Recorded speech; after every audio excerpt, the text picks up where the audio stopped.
This is part 37 of my series on my N-gauge model railway project. Previous parts covered the project from its inception through the creation of the baseboard, selection and laying of track building of scenic items, obtaining rolling stock, etc.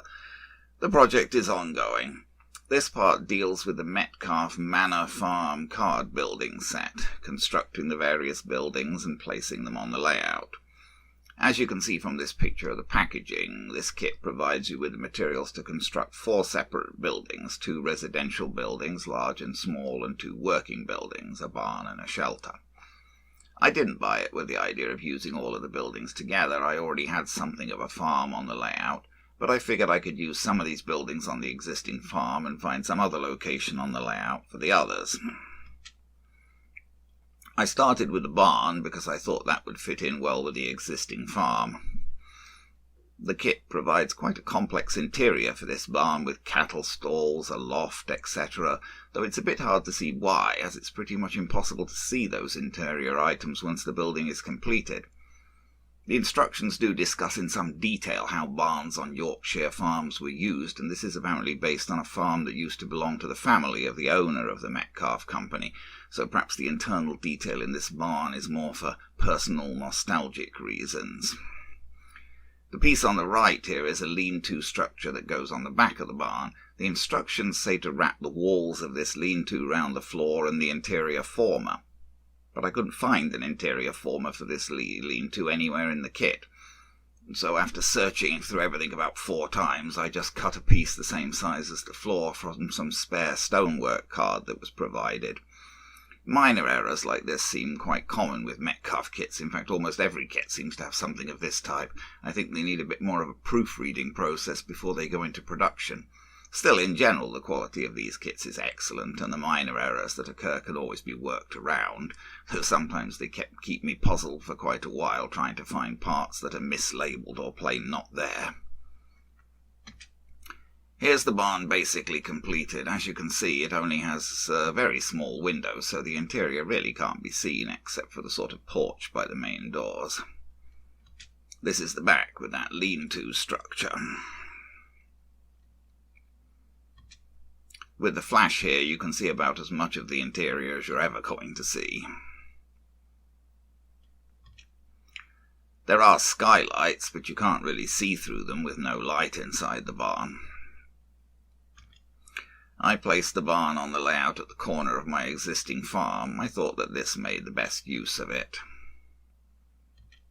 This picture is basically the view from where I sit when controlling the layout.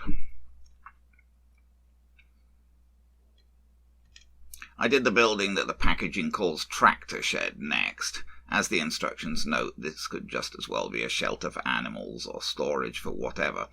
I'm afraid I didn't take any pictures when building this. It's a straightforward structure built mainly from thick card faced with stone. The floor for this shelter wasn't actually included in the kit as such, but when I put it in the field I thought it looked kind of silly just showing the grass inside it, so I cut a piece from the extra stonework card provided in the kit to make a floor. Providing extra stone, brick or tarmac card for additional customization is another nice feature of the Metcalfe kits. Almost all of them provide a little bit of extra, whatever, depending whether they're brick buildings or stone buildings, a little bit of extra card with the texture printed on it, so you've got something to make little extra bits if you need to. Next, several days later, I got around to building the main house from this kit. Here are the outer walls for the main part of that house, with doors and windows with curtains fitted. Behind are the internal floors for this building and the formers for the chimneys. Here's the back of that piece. The chimneys are now wrapped around their formers. You can see how the windows and curtains are glued on. Metcalfe actually suggests spacing the curtains back away from the windows by cutting small pieces of extra card and putting them between the windows and the tabs of the curtains. But I didn't bother with that. It's fiddly enough gluing the curtains on as it is, and to me they look fine from any view I'm actually likely to take without spacers. Maybe spacers would be more beneficial in a larger scale, such as 00, but I'm working in N-gauge, remember, so things are pretty darn small. Metcalfe do provide printed coloured curtains on a paper sheet in this kit. In earlier kits they sometimes just suggested that you could cut your own curtains from coloured papers from a magazine or something. Here, as shown in the instructions, I'm forming that main building by wrapping the outer walls around the thick carred inner floors. Now, with the top floor also glued in, the main structure's quite solid and approaching completion.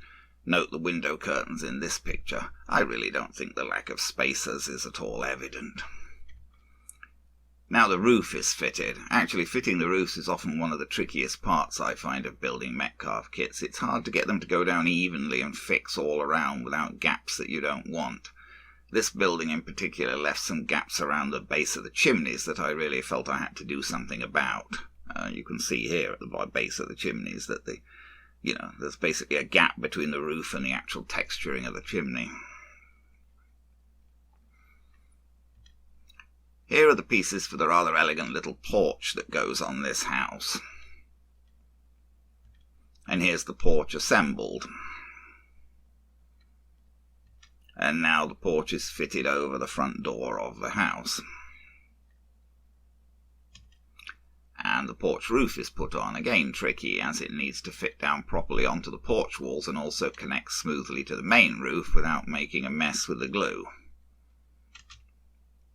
Fairly typically of Metcalfe buildings, there is another addition. I suppose this is quite typical of how buildings evolve in the real world. So these are the external walls for the rear extension of the farmhouse, again with doors and windows and curtains fitted. Now the extension is formed by wrapping the walls around stiff-carred inner floors. And the extension is glued onto the main building. You have some discretion as to exactly where you place the extra bits. I thought this seemed the best place for this major extension. And of course the extension also needs a roof which has to be smoothly attached to the main building roof. And there is yet one more, smaller lean-to. This didn't get curtains as the supply of curtains was running out and I wanted to save some for the cottage which was still to be built. Actually, I misspoke. There are two more lean-tos to be attached to the main house here. And here those small lean-tos are glued to the main building. Again, you can sort of make up your own mind which you glue where, but this seemed to me the best arrangement to display the features of the building and whatever. And the lean-to roofs are added. These are a bit simpler, being just flat pieces of card. Still, they do need to be neatly joined to the walls at the top, else they look silly. Final touches are added. Chimney capstones and chimney pots and ridge tiles for the roofs. Unlike many other Metcalfe buildings, there aren't any barge boards at the ends of the roofs for the Manor Farm buildings.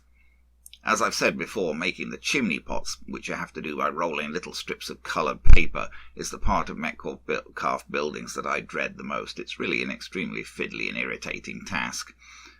But I don't see how else they could include chimney pots in a card and paper kit. I've glued small pieces of ridge tiling at the roots of the chimneys here to hide those gaps. This isn't very elegant, but I felt something absolutely needed to be done. Here we're just circling round the finished building. I have edged the building by doing my best to colour the visible white edges of the card pieces. Metcalfe, I believe, tend to suggest using children's paints to do this. I tend to use markers or pencils. For grey stonework I just use a soft lead pencil. Mind you, the edging here could still do with a little bit more improvement. Some of the edges are still showing up a little white. I wasn't actually at all sure where to put this rather large residence on the layout. I settled for putting it on the corner of the main road opposite Colville Station. I used a piece of the extra stonework card to make a surround for the house, as it seemed that it should have paving around it. I'm afraid my layout is still a bit rudimentary as far as proper landscaping is concerned. Here's a view across showing the house in context.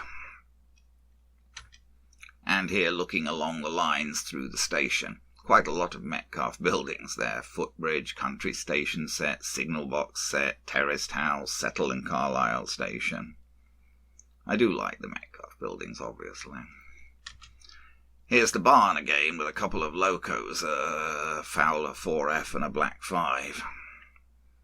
And here's that little shelter in its context.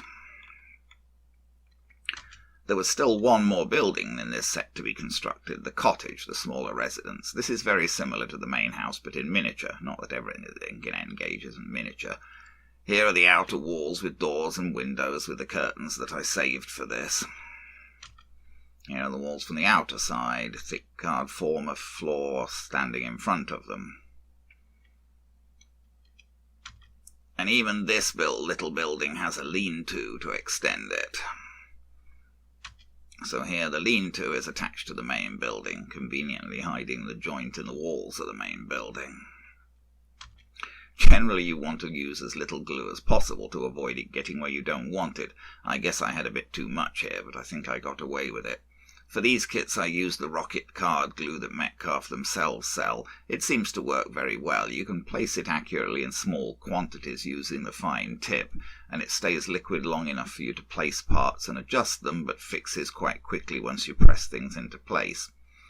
One persistent problem is blocking of the glue dispensing tip. Metcalfe even sell extra tips separately, so you can just keep changing the tip. I find that it's possible to unblock the tip using a fine needle, and I keep one on the bench for this purpose. It also works for clearing out the fine metal dispenser on liquid poly cement, so long as you keep the needle clean. Have to scrape it with a knife blade from time to time to remove glue. The lean-to roof is to go on next. Q-tips are another thing I keep on the bench all the time. They can be used for removing some of the glue if too much is dispensed. And here's a rather dark view of the finished cottage. I've tried to colour the edges here using a soft lead pencil. I didn't save enough curtains for all of the windows, but the main cottage windows have them. I really struggle to get those chimney pots even. Rolling and sticking the tiny strips of paper is very tricky. The join between the roof and the bottom of the chimney is a bit less than perfect even here, but at least it doesn't have an actual gap where there's no stonework. I put this cottage on top of the hill. There may be something of a lapse in logic here, as I haven't really provided any path or anything as a way to get up the hill. I guess whoever lives here must be a rugged type who doesn't mind hill climbing to get home. I picked up a knock set of shepherd with dog and sheep from tiny railroads in Delhi, so I thought they could go on the hill with the cottage. They came fixed to a transparent plastic base. That did make them stand up nicely, which is a problem with tiny N-Gage figures, but it was very shiny and obtrusive. I cut down the base as small as I could around each individual figure and glued some scenic flock onto the bases. But even then, when I tried the figures on the layout, the bases still tended to glint from the shiny plastic, so I painted the bases with matte green paint, which is what you can see here. There's splodges around everything because I'm putting matte green paint on the bases under everything. The result isn't perfect, but the figures stand up and the bases are hardly noticeable. So there we are. That's the final step with the Manor Farm set, the shepherd with his cottage on the hill.